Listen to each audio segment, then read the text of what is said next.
একটা শিশু, একটা রিপোর্ট আর একটা সত্য যেটা সবাই গোপন করতে চায়। আনন্দ অ্যান্ড দিব্যা এই দম্পতির একটা সুখের সংসারের খুবই আশা, আর এই সুখের সংসারকে আলোকিত করার জন্য চলে আসে একটা সন্তান। যখন আনন্দ অ্যান্ড দিব্যা বাবা মা হয় তখনই আসে আসল মোড়। ছোট্ট একটা রিপোর্ট বদলে দেয় পুরো সম্পর্ক, বিশ্বাস আর বাস্তবতাকে। আমি বলতেছি আজকে ডিএনএ নামক একটি মুভি, যা কিছুদিন আগে রিলিজ হয়েছে। তামিল ইন্ডাস্ট্রির একটা মুভি, একটা থ্রিলার মুভি। সুখের এই সংসারের মধ্যে যখন ডিএনএ রিপোর্ট আসে এই বাচ্চা তাদের নয়, তখনই নেয় সব থেকে বড় মোড়। কিন্তু হাসপাতাল কর্তৃপক্ষ বলছে এই ভুল কখনোই সম্ভব হতে পারে না।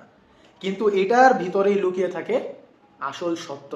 আর এই আসল সত্য উদ্ঘাটন নিয়ে হচ্ছে এইবারের এই মুভিটি, যার নাম হচ্ছে ডিএনএ। যারা সাসপেন্স লাভার আছেন, একদম শুরু থেকে শেষ পর্যন্ত সত্য উদ্ঘাটনের জন্য বসে পড়তে পারেন এই মুভিটি নিয়ে।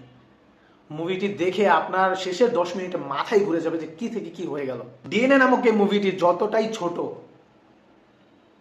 কিন্তু ভিতরে লুকিয়ে আছে তার থেকে গোপন রহস্য। আপনি চাইলেই দেখে নিতে পারেন। Happy watching.